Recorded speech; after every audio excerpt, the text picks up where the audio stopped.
Hi everyone. The lesson that you're about to watch is some notes that I'm giving to actors after they did a little repetition exercise, or as I refer to them, raw moments. There are a lot of great takeaways in this lesson.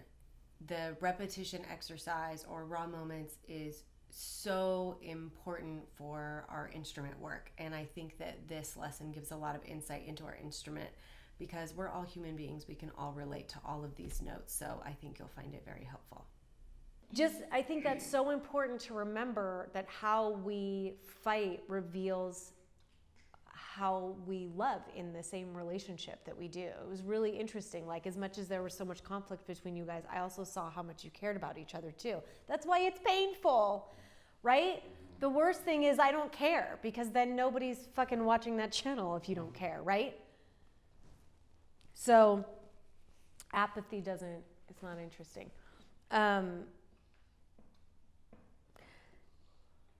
Tiny little nitpicky, but you're in such good shape, Scott, but I want you to be aware of, like, even the way that you, when you said casual, you called casual toward the beginning of this. I immediately want to know, do you like or not like how casual he's being? Because you're good at making an observation, but I really want your point of view, like, out the gate. Like, you know, like, you like how casual he is, or like, oh, you're so like, what's your point of view of how casual he is? So just really try to get that out there, out the gates, like what your point of view is. I wrote disappointed down. Oh, disappointed could have led you so many places, and I don't know what. And you did own early on that you're guarded and everything. So, but we're getting to a point now. We've been doing this for a while. I want you to figure out, like, what do you need to do to be able to, at the beginning of class, give yourself permission to really feel everything to the extent that you really need to feel it. Do you know what I mean by that? I don't want it to be like toward the second time we go through your scene, you're all of a sudden like letting it all out, because then it all comes out and it's like a floodgate and it's like not appropriate to the scene, right? Which I totally can relate to.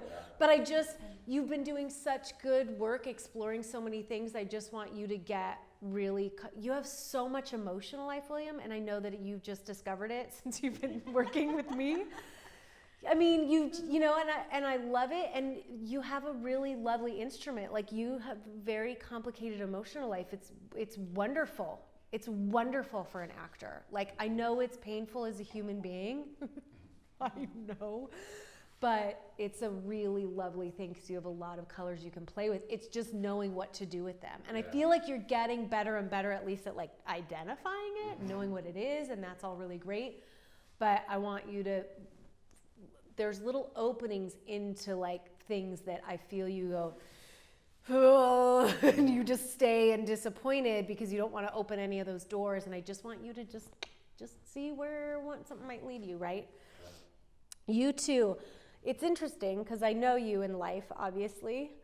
I feel like you're so much more reactive to things in life than you are in your work. And I want, like, even like when you're driving or somebody says something, or like you're quick with a funny joke, you know what I mean? Like, you're very reactive with your point of view and having an emotional response to things happening. I want you to let yourself do it more in your work. I don't see you I don't see you get as reactive in your work as I see you get in life. And like, that's a good, interesting, animated thing about you. You know what I mean? So I want you to just give yourself permission to be a little bit more on the edge with that, if that makes sense. Because I think a little bit of the hesitation is you thinking about it. I'm glad you took a chance with, I think you could have gone further, and I think you could have done it sooner, but I'm really, really glad that you did eventually, like, say frustrate or whatever you did, you know, when that you, at a certain point I was like, somebody's got to take a chance here, because you guys were both in this, like, neither of you wanted to step on the landmine. Does that make sense? So nobody was making a move, a real move. And so I'm glad you finally did, but that's when you know, the wheels start spinning and I get out of the moment and into my head and going, you gotta break this up. Right. You know what I mean? Right. Yeah. Don't know, that's where I get trapped. But it's the good news is you know it, because you can't fix a problem that you can't identify, right? Right. We talk about that in screenwriting, but as an actor too, it's like how do you know what to break through if you can't identify that's where you get in your head? Next time, take even more chances even sooner, and blow the lid. Don't be afraid to blow the lid off. Like, you're mature enough in the work that you can start exploring that now. Like, you can go up there and just be a little like insane and see what happens, just reactive. I don't know how else to put it. Okay, go ahead and sit down. Good stuff though. I hope you enjoyed that lesson. I think there's a lot of great takeaways in there. I think there's a lot of insight that we can get on our instruments by hearing how other actors work through their blocks and break through any barriers that they have. I think we can all relate to those things. The first one being that apathy isn't interesting. So remember that not caring means that we're not invested in our partner, right? It means that we're not vulnerable. So it doesn't really allow for a lot of emotional choice. So it's not really a great acting choice. If you are going to make the choice to be apathetic, because of course people are apathetic sometimes, and so characters are going to be apathetic, make sure that you do the work digging underneath what is the apathy about. Because usually if somebody has gotten to that point, it's for a reason. They're being numb. They've decided not to care anymore because of something that happened. So make sure that you do the work and dig a little deeper before you just make a shallow choice like that, and that it's layered with other things too. I think bringing yourself to the work, I think that was a really good reminder that I gave that one actor, that there are things that he does in his life and behaviors and triggers that he responds to that he wasn't really giving himself permission to do in the work. And I think that comes from a need to control our performance or control our emotional life. And I think that the most interesting actors and the most nuanced performances are when we can just sort of surrender to living in the mess a little bit and being reactive and taking chance and suffering consequences. So keep that in mind. Being slick isn't necessarily a human thing that I can relate to anyway. I just don't think it's very interesting. So I think giving yourself permission to just be really human and bring your humanness to the work is so important.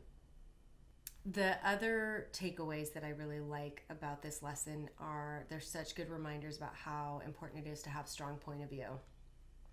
Especially in the opening moment. I coached an actor just last night, and we were really trying to work on the opening moment of her scene. And I was like, what is your point of view of what just happened? Because you can see in your sides what the line before the start line is a lot of times, right? So let that inform you about what you just heard or what you just lived through. And I said, just have strong point of view about what's already happening before the first line is said. And it just really strengthened her whole audition, and her opening was so strong. And she told me that the casting director actually specifically pointed that out. So I know what I'm talking about.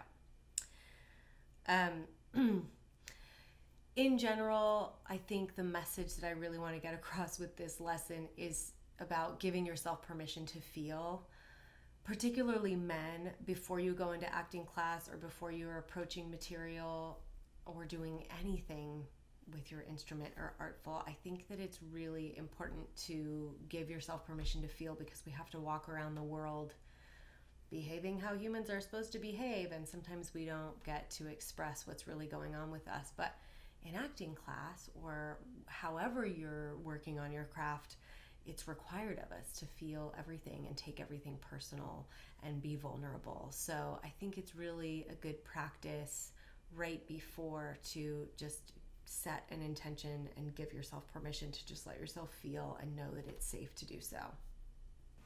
I'm going to leave you with this. I think this is a really key thing to remember, is that we can't solve problems that we can't identify. So that's why it's so important to be in class or work with a coach, just to have somebody's eyes on you, kind of telling you what we see, because sometimes we don't see it. We're just living in it. And our job is to make sure that the audience can see what we're going through emotionally, and that we're telling our part of the story, right?